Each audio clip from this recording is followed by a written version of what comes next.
hablar tanto de La Cabina como de otras películas que tienen aniversarios redondos de 10 años, 20 años, 30 años.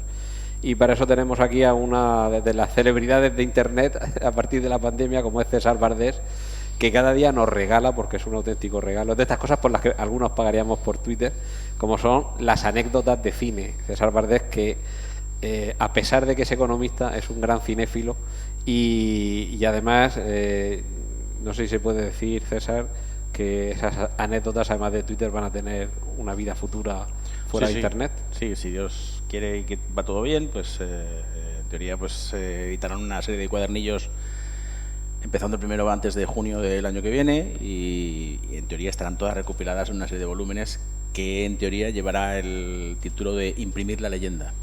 Perdón. Imprimir la leyenda. Imprimir la leyenda. Pues bueno, eso. Con un prólogo fantástico de Gerardo Sánchez. Esos cuadernillos habrá que coleccionarlos porque me imagino que esto va a seguir. En principio sí, hasta que ya no pueda más y ya no sepa de dónde sacar más anécdotas. Entonces... Bueno, esa sería la primera pregunta, César. ¿De dónde salen las anécdotas? Pues como te decía antes, pues el tema nace en el confinamiento, que el 30 de marzo se me ocurre poner una anécdota en Twitter, además me acuerdo perfectamente qué anécdota era, pues con el fin simplemente de pues eso, pues como había una situación difícil, la gente estaba mal y tal, pues dar un minuto de relax, de divertirse, de ay, qué curioso, de pensar, de reflexión, lo que quieras. Cada uno reaccionara como quisiera, ¿no? Pero es que la respuesta fue fantástica. O sea, puse la anécdota y empezaron a seguirme en oleadas. Entonces yo seguí poniendo. Esto se hizo costumbre de ponerlo una cada día, salvo vacaciones y fiestas de guardar.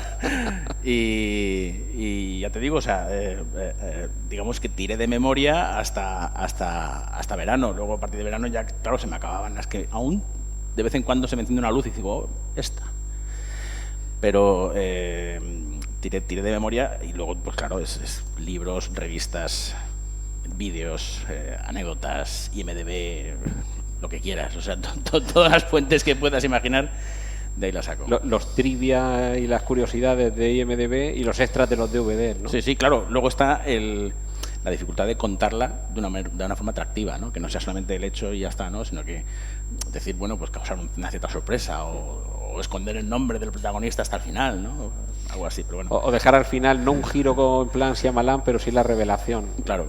O sea, es eso, es adecuarlo un poco al público al que va dirigido, que es la gran mayoría de gente absolutamente normal, que le gusta más o menos el cine, no tiene por qué ser grandes cinéfilos, y que vean que detrás del cine pues hay una historia, ¿no? Que las películas están llenas de historias porque al fin y al cabo son rodajes que intervienen un montón de gente y que se genera una convivencia muy fuerte, ¿no? Y siempre pasa algo, claro. Bueno, en algunas ocasiones lo que hace César en los hilos en los que nos cuenta estas anécdotas es plantear una historia con un planteamiento de nudo y desenlace, aunque no siempre se atiene a las reglas de las 8 secuencias que debería tener un guión cinematográfico, pero sí que siempre hay un conflicto. El conflicto puede tener convivencia pacífica o convivencia muy poco pacífica, sí. Y como bien dices, es que en muchas ocasiones en la pantalla no se trasluce lo mal que se llevaban o al revés, o lo bien que se llevaban. Y hay anécdotas de o de incluso hay improvisaciones que no se sabe que son improvisaciones, y voy a poner un ejemplo, y es el famoso plano del apartamento de Jack Lemmon, que está resfriado en el despacho del jefe, que él cree que le van a ascender y lo que le va a pedir es la llave, ¿no? Y Jack Lemmon llevaba un inhalador, ¿no? Y en el momento en que él se empieza a dar cuenta de que es una llave, Jack Lemmon, improvisando, aprieta el inhalador y sale un chorrito. Eso fue una improvisación, incluso se ve en una centésima de segundo, se ve como Fred McMurray mira detrás de la cámara diciendo, ¿esto se corta o no? Porque detrás de la cámara, evidentemente, Billy Wilder y el resto estaban partidos de risa. Además, bueno, en el caso concreto del apartamento, es una de las películas en las que casi siempre que está Billy Wilder de por medio hay anécdotas jugosísimas, que a él no le gustaban mucho las morcillas. Era un poco como los hermanos Álvarez Quintero, que siempre había una actriz que decía, ¿puedo decir esto? No. Pero si esto, no. Si fuera ocurrente, ingenioso, divertido, ya se nos habría ocurrido a nosotros. Sí. Billy Wilder ya está pensado, ya está escrito. Tú no tienes que poner nada. Pero claro, a Jack Lemmon, como decía Billy Wilder, el cielo era trabajar con él. Bueno, hablando de aniversarios, aunque no lo llevamos en lo que tenemos más o menos preparado para hoy, se cumplen ahora 75 años de que nos hemos quedado sin Ernest Lubitsch, el gran maestro de Billy Wilder, que también hay una anécdota que en el funeral de Lubitsch lloraba Wilder y que decía, nos hemos quedado sin él. Y no recuerdo quién era quien le decía, dice, lo peor es que nos hemos quedado sin sus películas, ya no habrá más. Claro. Y ese cartelito que dicen que tiene Billy Wilder, que tenía en su escritorio, que es cómo lo haría Lubitsch. En referencia a ese toque Lubitsch, que se supone que es algo elegante, sutil. Sí, claro, es irrepetible. Yo creo que la mejor definición que he oído del cine de Lubitsch es un cineasta capaz de sugerirte mucho más con una puerta cerrada que con una bragueta abierta. ¿No? Y es absolutamente cierto. No recuerdo en qué película había una escena que había un esposo y un amante y tenían un traje de militar, y cuando salía, creo que era el esposo, cogía el cinturón con la espada y por la escalera se lo iba poniendo y veía que no le cerraba. Y claro, ya dices, vale, es que no es el tuyo. Claro. Y con eso tan sencillo ya te estaba enseñando unos cuernos. Sí, bueno, en el famoso, tiene diálogos también absolutamente maravillosos, ¿no? En el famoso Ser o no ser, hay un momento en que Jack Benny, que ya es consciente de que la otra le está poniendo los cuernos y tal, y tiene que jugársela porque tiene que hacerse pasar por el profesor Siletsky, y le dice a ella, en original, le dice, si no vuelvo, acuérdate de mí, pero si vuelvo, te acordarás de mí. Oye, ¿qué te pareció el remake de Mel Brooks, Soy o no soy? Bueno, más payaso, es más en la línea de Mel Brooks, menos sutil, evidentemente. Y claro, Mel Brooks es más musical, es más fiesta, ¿no? Evidentemente me gusta más el de Lubitsch porque es que es lo que tú dices, es la elegancia, es la sugerencia, ¿no? Es todo, se dice pero sin decirlo, ¿no? Y mientras que Mel Brooks es mucho más evidente. Que no la dirigió él, la dirigió Alan Johnson, sí, pero vamos, lo produjo él y además puso a su esposa como la mujer que hace con Shakespeare lo mismo que los nazis así con Polonia. Pero vamos, como película festiva para pasar el rato, me parece bien, sin grandes laracas.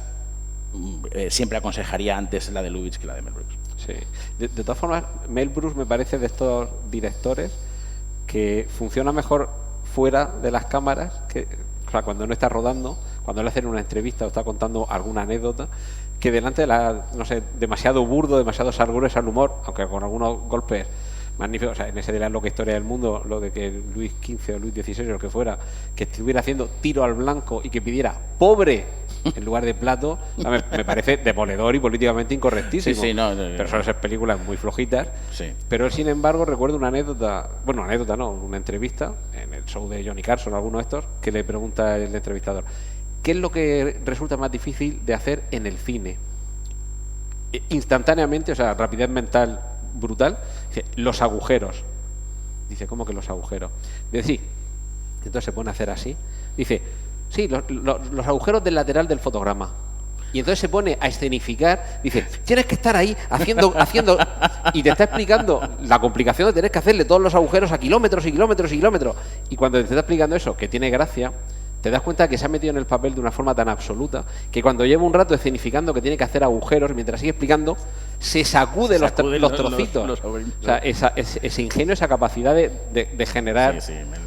Anne Bancroft decía que el matrimonio con él era que ella estaba tranquilamente en casa y que oía cómo metía la llave en la cerradura y decía, Dios mío, ya empieza el show, ¿no? Entonces tenía que levantarse porque venía el marido, ¿no? Y sigue vivo. Sí, gracias a Dios. que sea por muchos años, porque Mel Brooks además tiene películas fantásticas. El joven Frankenstein es un clásico de la comedia. La última locura es una absoluta brillantez, ¿no? O sea, sillas de montar calientes. Lo que pasa es que es verdad que luego se pasa un poco y cuando cae en el humor grueso ya no es ese Mel Brooks que tanto nos gusta, ¿no? Pero produce El hombre elefante y no la dirige porque sabe que la gente no se lo tomaría en serio. El Brooks Film, sí, es que tiene, bueno, una película tan hermosa como La carta final con Anthony Hopkins y Anne Bancroft también la produce él. O sea, él como productor tiene una carrera muy, muy, muy respetable. ¿no? Y además cuenta alguna anécdota de cómo tuvo que tratar con David Lynch, porque David Lynch parece que solamente quería hamburguesas en Londres. Y decía, mira, es que aquí en Londres hay pocos sitios de hamburguesas. Entonces creo que le buscaron un pub a las afueras de Londres, con chofer y todo, y para que te vayas a tomar todas las hamburguesas que quieras.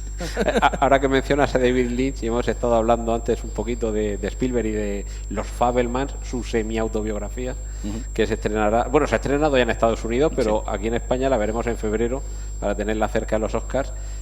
Aparece David Lynch en la película y Spielberg cuenta que lo típico de a ver las estrellas que piden en su camerino, y que pidió, me parece que era chetos o algo de esto, y o sea, no hizo ninguna petición más extraña, solamente bolsas de chetos. Y que cuando terminó los días que tuviera de rodaje, que preguntó que si se podía llevar los que habían sobrado. Bueno, esa es la parte miserable de gente que es absolutamente millonaria, ¿no? O inexplicable, ¿no? No te imaginas a David Lynch con ese pelazo que tiene, con los dedos llenos de Pringles. Y menos con esa ínfula de artista algo cercano a la élite, ¿no? Decir, bueno, y se preocupa por los sitios. Esto como es como Andy Warhol comiéndose la hamburguesa, ¿no? Pues un poco te descoloca, ¿no?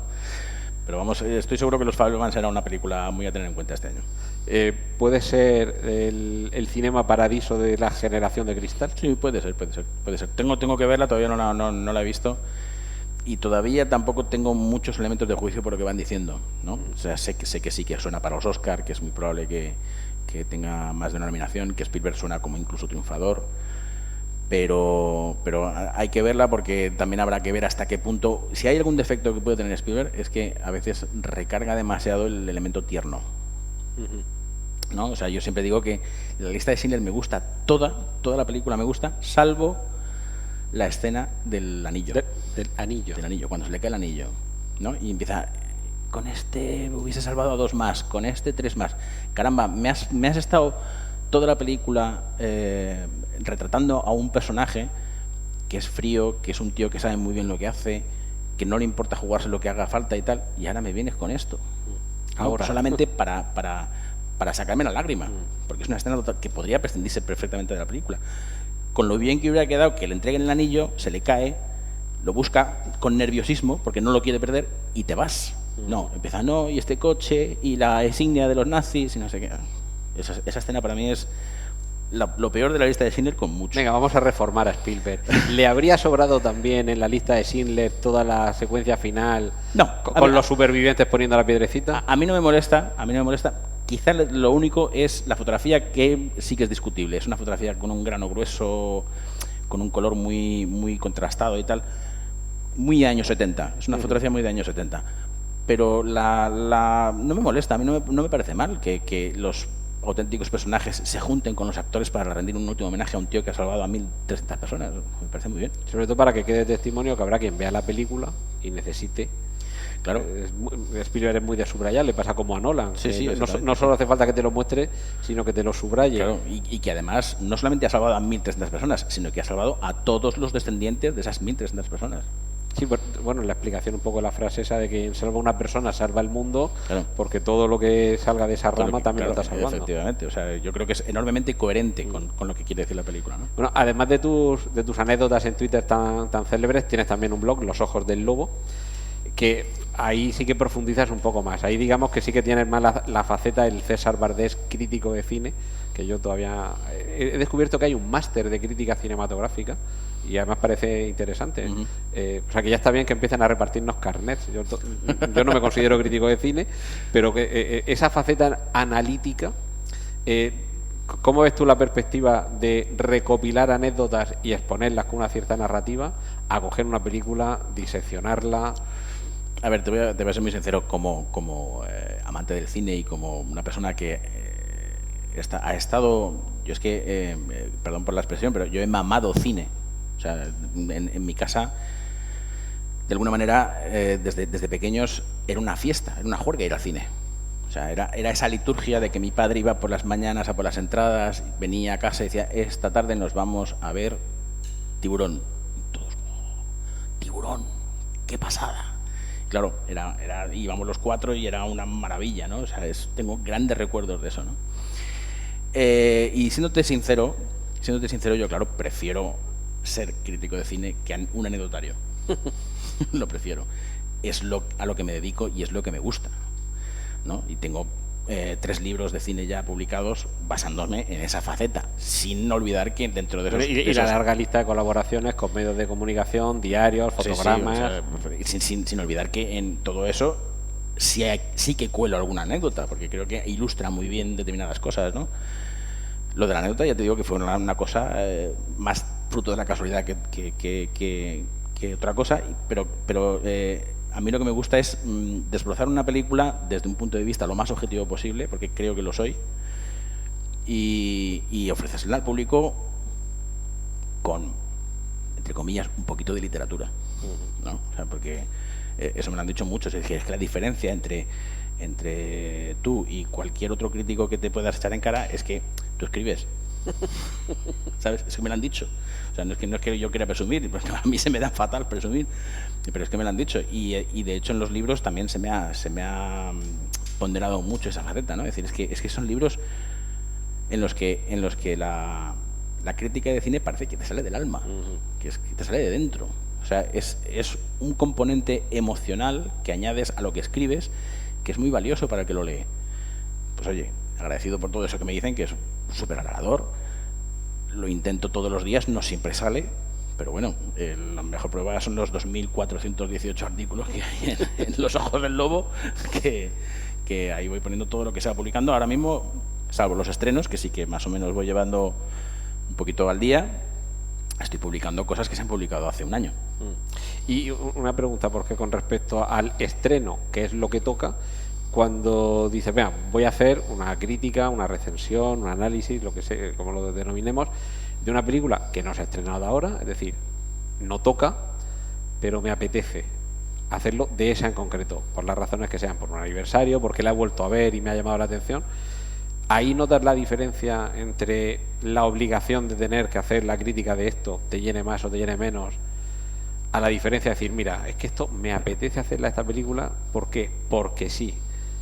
Y te tienes que esforzar un poquito menos porque te sale solo, te sale del alma, o... Sí y no.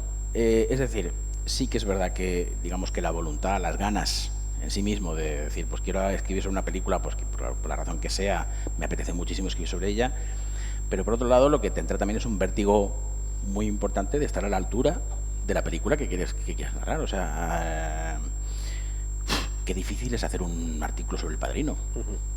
Y es una película que me priva, ¿no? Pero dices, ¿cómo voy a hacer un artículo que tengo que hacer aproximadamente un folio de Word, un poquito más, englobando todo lo que quiere decir El Padrino y estar a la altura de lo que es esa película, de lo que quiere decir y de lo que la impresión que causa, ¿no? Y no decir algo que alguien haya escrito ya. Y no hacer spoiler.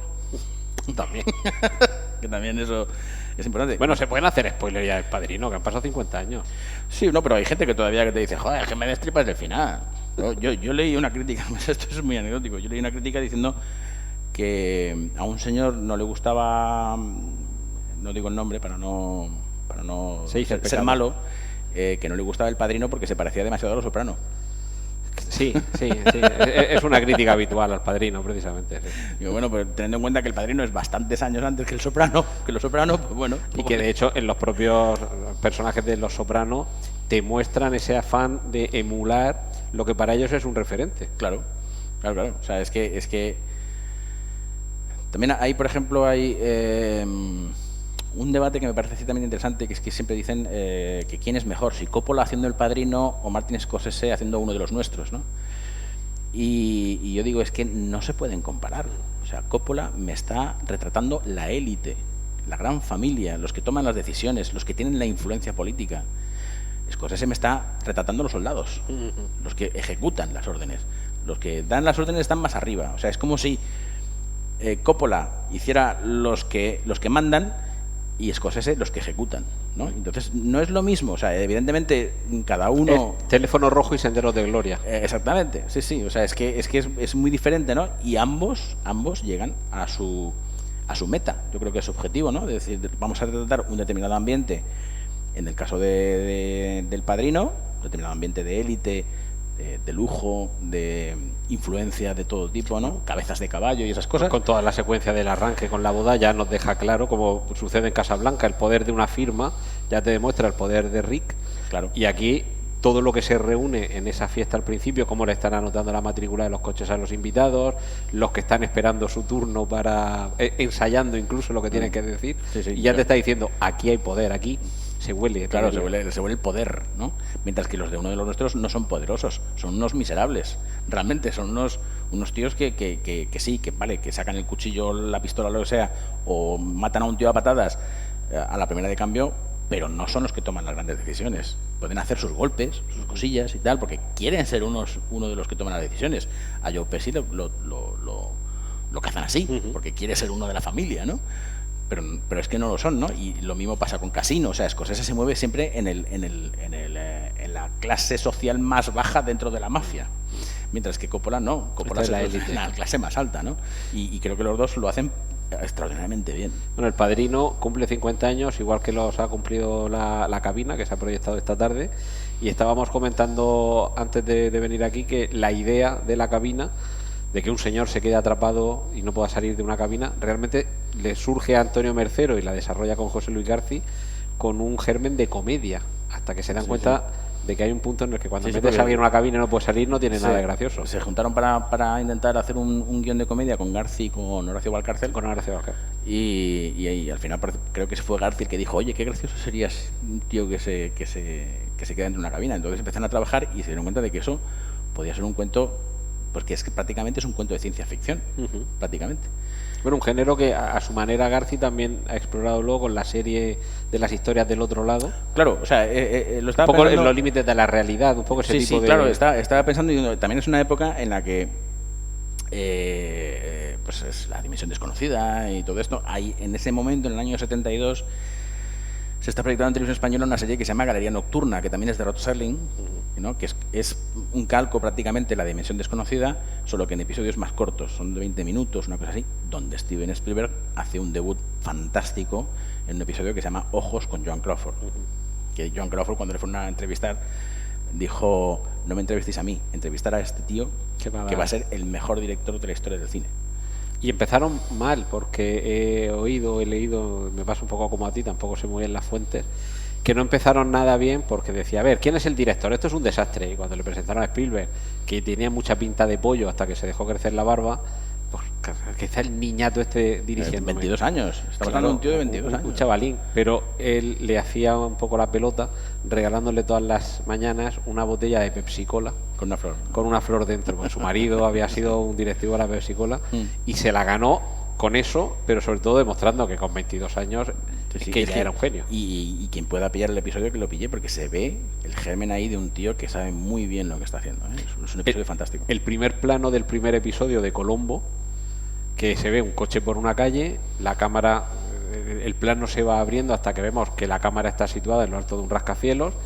Se sigue abriendo el plano hasta que vemos que la cámara está dentro de un despacho de ese rascacielos y la cámara, mientras va saliendo Colombo, como decía siempre el señor con la voz así, casi a punto de morir aquí en la versión española, y entonces ya vemos que había un señor en una oficina, la cámara se va moviendo y te das cuenta que ha solucionado lo que cualquier otro hubiera metido, 3 o 4 planos, el coche, un plano más general, otro desde la ventana, a lo mejor desde abajo enfocando para que veamos que hay alguien en un rascacielos, y en su primer debut en una serie que además luego ha tenido el éxito que tiene, ya te dice, yo sé coreografiar y narrar con movimientos de cámara, con 24 años. Es un poco lo que hace Orson Welles en Set de Mal, o sea, en un plano te describe toda la situación, todos los personajes. Y lo que pasa es que la diferencia es que Orson Welles, cuando hace ese plano, ya es un señor que tiene casi 40 años, mientras que Steven Spielberg tiene 22 y acaba de dejar la universidad para dedicarse a esto, ¿no? Es fantástico. O sea, Spielberg tendrá muchas películas que no interesan y que son pues eso, manchas en su carrera, pero yo creo que tampoco muchas, ¿no? 1941 Always, la del gran gigante. Mi amigo el gigante. Mi amigo el gigante. Yo antes te he dicho West Side Story y tú no estás de acuerdo. A mí me parece que es una película fallida. Lincoln también. Los Pero papeles vamos, de Washington. estamos hablando también de un tío que es enormemente prolífico. O sea, saca una película cada un año, cada 2 años. O sea, Y hay años que saca 2. Y hay años Y hay que saca 2. años que te saca la lista de Schindler y Parque Jurásico. Sí, o sea, es realmente sorprendente.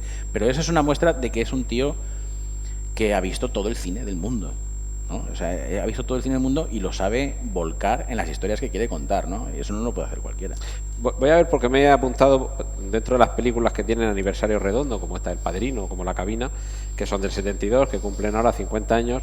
Me he hecho aquí una lista y si te parece vamos a ir repasándolas, sobre todo porque no sé si vamos a tener la suerte de que haya muchas de Spielberg.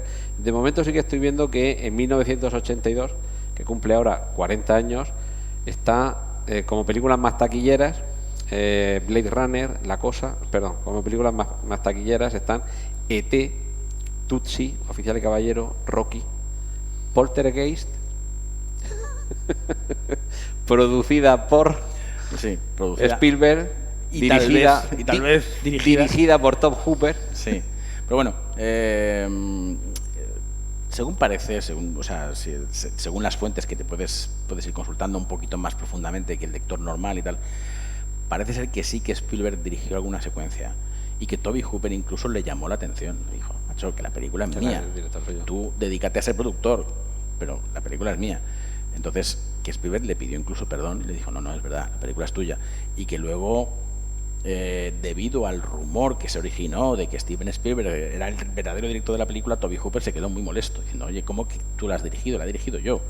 Y Steven Spielberg le escribió una carta diciendo que hizo un trabajo fantástico, que sienta mucho que la gente haya tomado esto por ese lado, pero que él lo único que estuvo ahí es vigilando su producción, que además no podía dirigir porque a la vez estaba dirigiendo ET.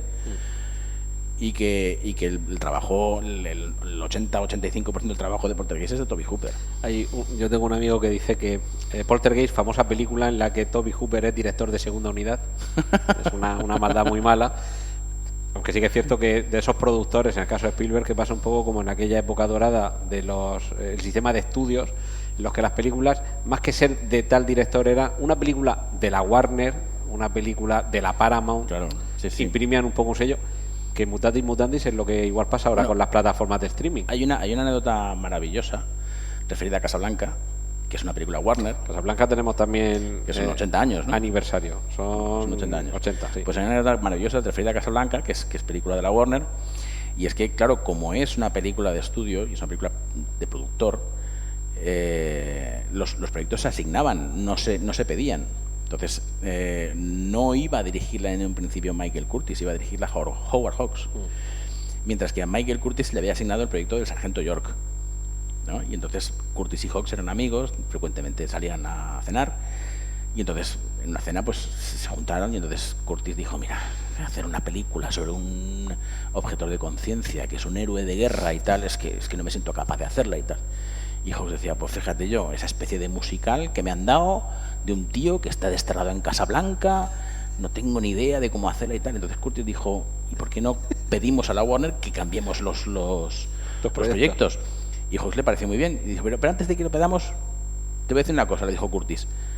Tengo una visión de la película del Sargento York. Dice, y veo al héroe yendo de trinchera en trinchera matando a alemanes. Ah, pues está muy bien. Y Hawks le dijo, pues yo tengo una idea para Casablanca. Y dice, ¿cuál? Dice, los alemanes se ponen a cantar en el local del protagonista y les callamos con la marsellesa.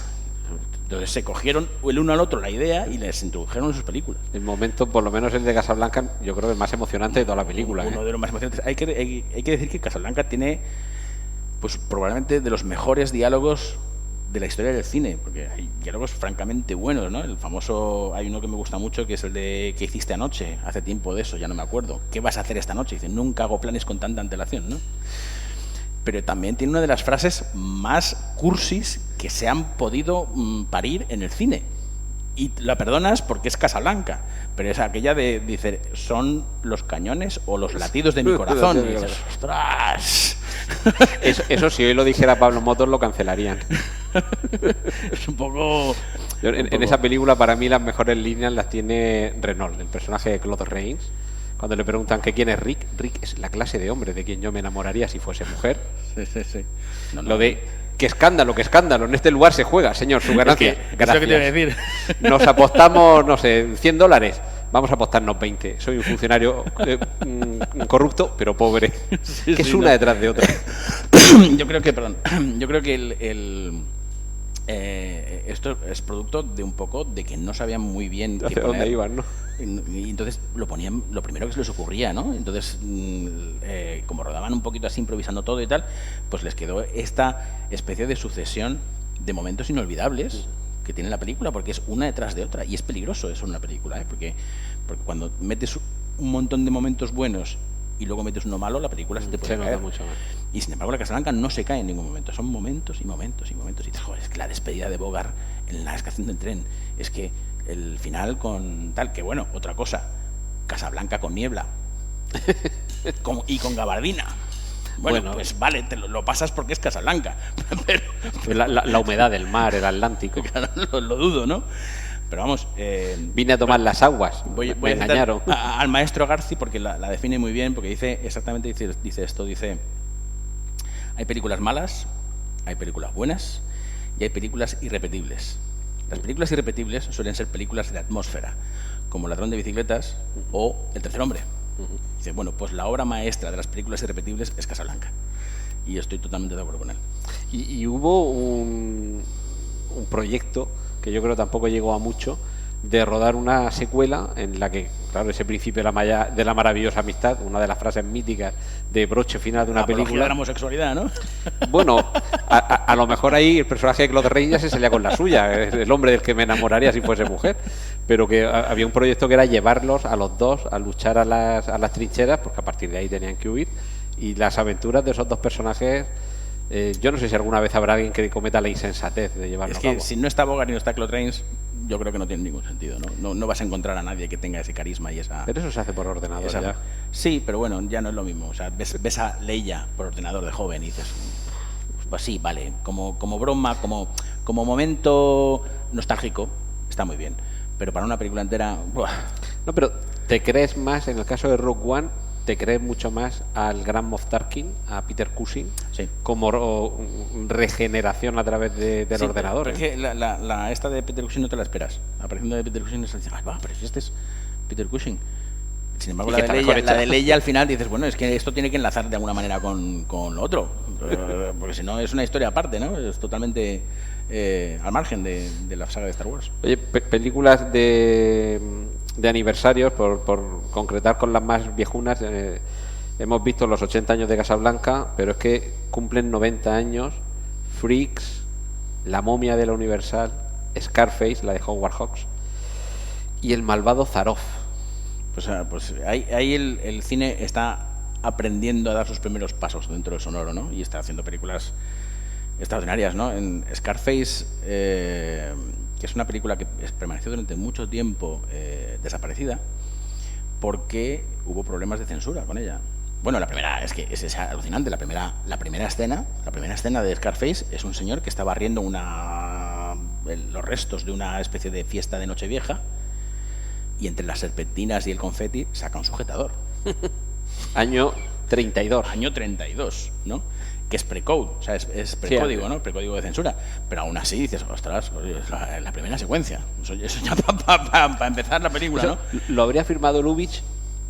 ¿Perdón? ¿Lo habría firmado Lubitsch? No, estoy seguro que no. Lubitsch hubiera hecho otra cosa.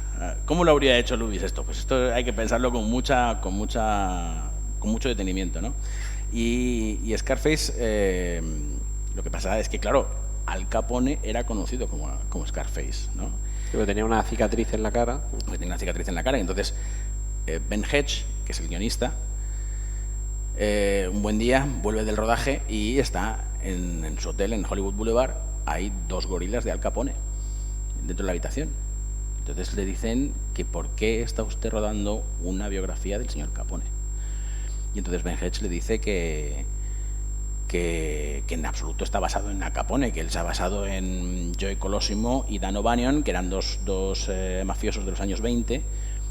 Colosimo murió con 27, 28 años y O'Banion con 43, asesinados los dos, y que no se basó en nada en Al Capone, ¿no? Entonces los gorilas dijeron, no lo creemos, porque se llama Scarface, ¿no? Y a Scarface todo el mundo sabe que es el jefe, ¿no?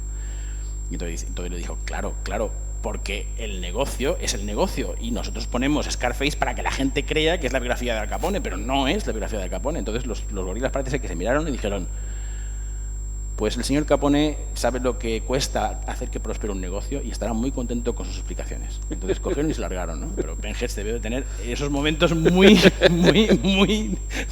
difíciles. Con las dificultades del negocio me acuerdo de una grabación en una entrevista a Orson Welles que cuenta que estaba buscando financiación para una película y estaba, creo que era en la Costa Azul.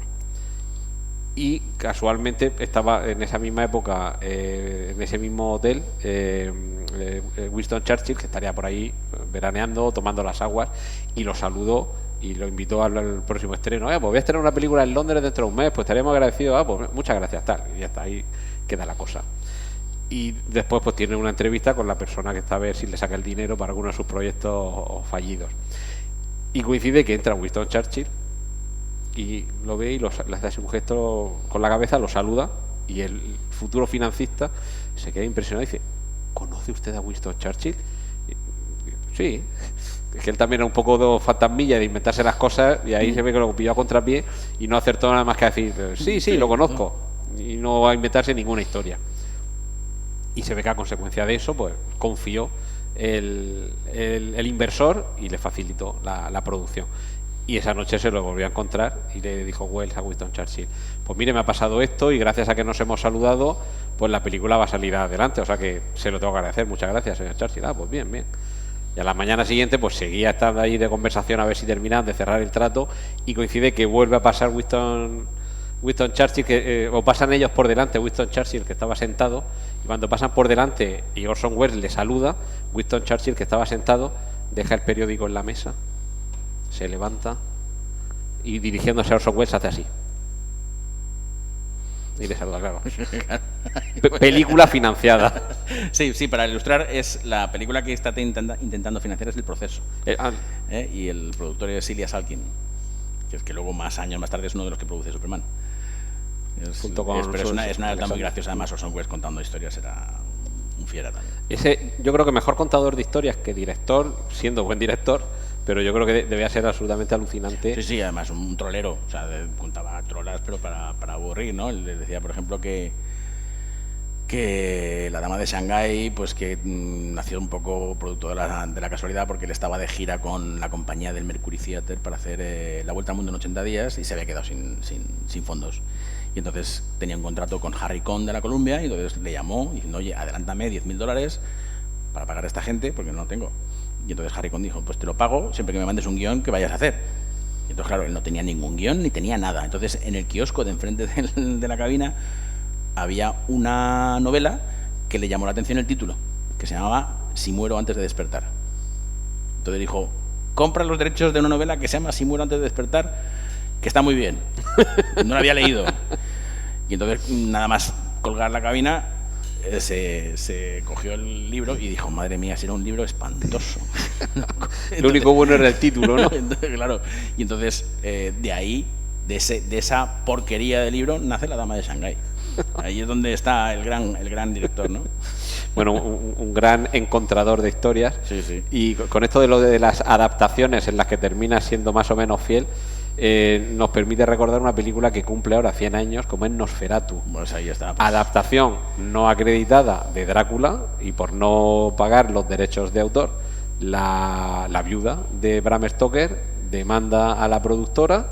Las copias de la película, que creo que se estrenó en un par de sitios y punto en Alemania, pero sí que habían llegado copias a Estados Unidos, muy poquitas, y gracias a eso se conservan algunas que al cabo de las décadas se descubre. Un español, Berriatúa, es uno de los que la restauran, y gracias a él, entre otros, tenemos una copia que podamos ver hoy en día.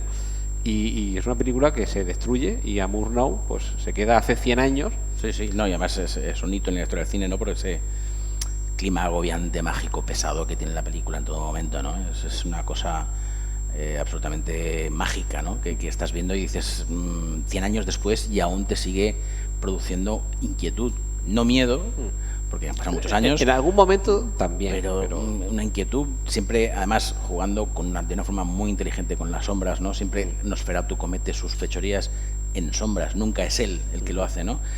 La famosa leyenda de que el actor era también vampiro, tal, no sé, y además que se llama Max Schreck, que si lo traducimos del alemán es Max Terrible, ¿no? Entonces eso ya era muy tal, pero era un actor absolutamente serio de la compañía de Max Reinhardt, o sea, tenía su carrera a las espaldas, ¿no? Y en cuanto a Vergatua, anda que no tenemos que agradecerle la cantidad de películas restauradas que ha conseguido hacer, sobre todo en el periodo del cine mudo alemán, que tiene Nosferatu, tiene que meter el Doctor Caligari, tiene el Fausto, o sea, y en cuanto al tema de la prohibición, es que fue muy, muy sonado porque se había estrenado, es que lo he investigado, y se había estrenado en Alemania, en Francia y en Checoslovaquia. Pero la sentencia, como tú bien dices, decía que había que destruir todas las copias y no se podía exhibir. Y la película desaparece durante 6 años. No hay ninguna copia disponible durante 6 años.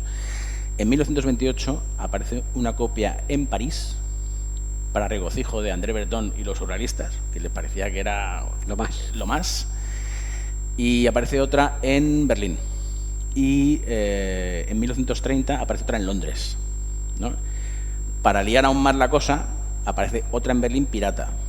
Y los nazis remontan la película para, claro, equiparar el personaje de Nosferatu a los judíos, y tal, que son los que se llevan el alma, la sangre, te chupan todo, tal. En 1984, el restaurador italiano Ennio Paralas intenta hacer un estreno de la película y Vergatua lo impide porque localiza hasta 30 errores. O sea, es que lo que ha hecho Vergatua tiene muchísimo mérito y es español y habría que levantarle un monumento. Vamos. El día que decidí que no volvía a comprarme más libros en papel porque ya tenía muchos y que ya me los iba a comprar todos en formato electrónico, cosa que no he cumplido, ese mismo día descubro en una librería muy popular aquí en Murcia, Diego Marín, el libro en el que se cuenta toda la historia de este proceso, escrito por el propio Vergatua, con los dos DVDs con las distintas versiones de la película. Él sobre todo localiza errores en los tintados de las imágenes, que entonces era una costumbre poner según el estado de ánimo de la... Mirar a sepia o a... azul, sepia, marrón, tal. Y entonces él consigue una copia casi completa en la Cinemateca de París, que probablemente la guardó André Malraux. Y entonces a partir de ahí ya se hace un negativo que es prácticamente el original de Murnau, que es el que podemos ver hoy en día y, vamos, habría que ponerse de rodillas. Sí, porque además una película que sí, vale, se conservan copias que pueden estar deterioradas, pero además algo que es muy habitual en el cine de hace 100 años o de 80 es que hay como distintas versiones, distintos montajes, con lo cual hay una versión en la que hay un plano de más o una secuencia de menos, la que se estrenó en Francia lleva esto, la que se estrenó... Claro, que era algo habitual, en cada país se montaba el estreno como a ellos les venía bien. Porque había una escena muy atrevida, porque había sangre, porque tal. Entonces cogían, cortaban, tal. Y entonces, claro, es una labor de investigación. O como en Casablanca, cuando se menciona que Rick ha combatido en la Guerra Civil. Bueno, eso, claro, ese es el doblaje español que lo disfraza, igual que el caso de Mogambo, ¿no? O como en Mogambo, que para tapar un adulterio, mucho mejor un incesto. Sí, ¿Dónde va a parar? Hay también... Juan Estelrich de la Filmoteca Nacional también tiene muchísimas historias sobre la censura que son muy interesantes, entre otras cosas porque en España, que somos un país, entre comillas, bastante chapucero, nunca hubo unas reglas claras de censura, sino que dependían más del censor que te tocaba. Entonces había cosas que pasaban que eran absolutamente impensables y había otras tonterías que se quedaban en el suelo de la sala de montaje, ¿no? Bueno, en el caso mismo de La cabina, que hemos comentado que del año 1972, que se puede ver tanto como una crítica en algunos aspectos a la sociedad, pero también en algunos aspectos a la política. Ese momento que está tanto la policía como los bomberos intentando aclarar, solucionar, salvar a este señor, y de pronto llega un camión con aspecto militar, pero con un logotipo muy peculiar, y allí nadie hace preguntas, allí nadie hace nada, hay alguien que se lleva ni la autoridad civil ni los bomberos hacen allí ningún preguntado, se da por bueno que estos señores son los que mandan. Sí, o sea, sí puede ser perfectamente un experimento de tipo militar, es decir, cómo se puede responder un una persona que está aislada absolutamente, sin posibilidad de salir de un cubículo muy estrecho, ¿no? Yo creo que, ya te he dicho también antes cuando hemos comentado, que según el contexto de la época en la que se hizo, me parece más que la intención de Mercero, de Garci y de Valcárcel era hacer una fábula social, ¿no? Mientras que si esa película se hiciera hoy en día, probablemente sería una fábula política, ¿no? Pero yo creo que la crítica a la sociedad está muy clara, ¿no? Esa tendencia a los payasos, ¿no?, que tenemos todos cuando vemos una situación insólita, desde el tío que se roba las rosquillas del pobre chaval que lleva la bandeja, con la bandeja en la el cabeza, forzudo que se hace el listo intentando derribar la cabina, toda esa gente que se acumula y que no hace realmente nada, porque lo único que hacen es criticar, que eso es un deporte. Eso sí, todos alrededor de la cabina, poco a poco. Alrededor de la cabina, pero no hacen nada. Todos, no sé qué, y encima se ríen de él. Que eso es muy español, es que eso es muy español. O sea, uno de los grandes valores de la cabina es que en 37 minutos retrata mucho el carácter español. Un carácter que me gustaría que no fuera así, pero es que lo somos. Claro, es que lo somos. Es que la envidia y la crítica está a la orden del día en la sociedad española. Y darte cuenta de que sí que se puede diferenciar mucho, incluso los rasgos físicos de todo el público, de los que están alrededor, de los transeúntes, pero luego cuando te pasa algo malo, de lo que no puedes salir, ahí sí que nos igualamos todos, que es cuando se cruza con otro camión que lleva otra cabina con Agustín González, que realmente no se parecen gran cosa, pero cuando se confrontan el uno al otro, pues los dos, el tipo gris, medio, calvito, sí, sin un rasgo así. El español medio de los años 70, el reprimido, ¿no? Sí. El español reprimido, sí. Sí, es muy curiosa, y también decíamos, pues eso, que es un poco... Creo que he leído en alguna parte que formaba parte de un proyecto de televisión española que se llamaba 13 episodios insólitos. Sí, pero que luego no se quedaron en uno, pero que el éxito, ojo, es la única producción de televisión que ha ganado un Emmy española. Ya han pasado años y no hemos vuelto a ganar seguimos ninguno. Sin ganar un Emmy. O sea, bueno, en eso también pionero José Luis García, aunque luego sí que hemos ganado... o ha habido directores españoles o guionistas como Almodóvar que han ganado algún Oscar, pero también fue el primero que como director, no el primer español con un Oscar, porque... El Parrón no. Hay uno antes. Bueno, sí, Juan de la Cierva. Exactamente. Además, lo que pasa es que es a la innovación técnica, que es el que inventó el estabilizador para las cámaras. Esos Oscar que nadie veía cuando salía el reportaje. Ha quedado igual que los de ahora. Los Oscar honoríficos a toda una carrera tampoco un error. A mí me parece un error porque es uno de los momentos más emocionantes de la entrega y además la oportunidad de ver a gente con la que has compartido grandes momentos de tu vida y resulta que los apartan y los hacen en una ceremonia que no ve nadie. No lo entiendo. La ven los que acuden y punto. Vamos a ir terminando, vamos a repasar alguna película un poquito más moderna de las que cumplen 10 años, Los Juegos del Hambre, Magic Mike, que se estrena ahora tercera parte. Esto me extraña muchísimo, Steven Soderbergh haciendo esto, sí. Y no está mal la película, pero no sé por qué a Steven Soderbergh le ha dado por ahí. El Hobbit, El Caballero Oscuro o Los Vengadores, muchos superhéroes. Bueno, los Vengadores... A ver, hay que reconocer, vamos a entrar un poquito en la polémica de Scorsese diciendo que eso no es cine y tal. Hay que entender primero quién es Martin Scorsese, ¿no? Y entender el sentido de sus palabras. Evidentemente, Los Vengadores y todo el universo Marvel, que me parece que ya son 20 no sé cuántas películas, no es el cine con el que se ha creado Scorsese. No es el cine con el que se ha educado, no es el cine con el que él ha querido ser director de cine. Entonces yo creo que sus palabras van en esa dirección, ¿no? Con eso no creo que quiera decir que Los Vengadores no sea cine. Por supuesto que es cine, es un cine de menor calidad, lo que sea. Mérito, arrastra a un montón de gente joven al cine y eso para mí tiene su mérito, ¿vale? Pero desde luego, precisamente un poco viendo las películas que hacen aniversario, marca una especie como de caída en la calidad general de las películas enorme, ¿no? Aún siendo la primera película de Marvel que supera los 100 millones de dólares de recaudación. Es que esa en concreto es además una de las veintitantas, una de las mejores. Una de las mejores. Y seguramente, por no decir la mejor. También una con los diálogos más cuidados, porque tiene diálogos muy buenos, ¿no? ¿Sabe vuestra madre que os vestís con sus ropajes? Por ejemplo. Bota, hormiga. O sea, tiene momentos de diálogo y dices, bueno, pues es divertida, está bien. Incluso para un público adulto lo pasas bien. Es una versión, si lo miramos con un poquito de frialdad, es una versión con su actualización tecnológica de Los Siete Magníficos. Sí. O sea, que en lugar de que somos granjeros, defienden una gran urbe, ¿no? Y ya está, de unos señores que lo que quieren es dominar el mundo. Que al final es Los Siete Samuráis de Kurosawa. Claro, o sea, es Los Siete Samuráis, sí. O sea, es algo parecido, ¿no? Pero, y que además, también por otro lado, yo sí que me he criado con el universo Marvel de los primeros cómics, ¿no? Y cuando yo era niño y veía esos cómics, yo decía, ¿y por qué el cine no hace una adaptación de esto? Evidentemente, la tecnología no era la misma, no se podía hacer, había que tener unos intérpretes muy determinados para hacerlo, ¿no? Se han dado las condiciones y se ha hecho, que han retorcido muchísimo, que hay algunas películas de Marvel que son realmente aburridas, eso es verdad. Pero Los Vengadores en concreto, bueno, me parece una película que está muy bien, te lo pasas muy bien.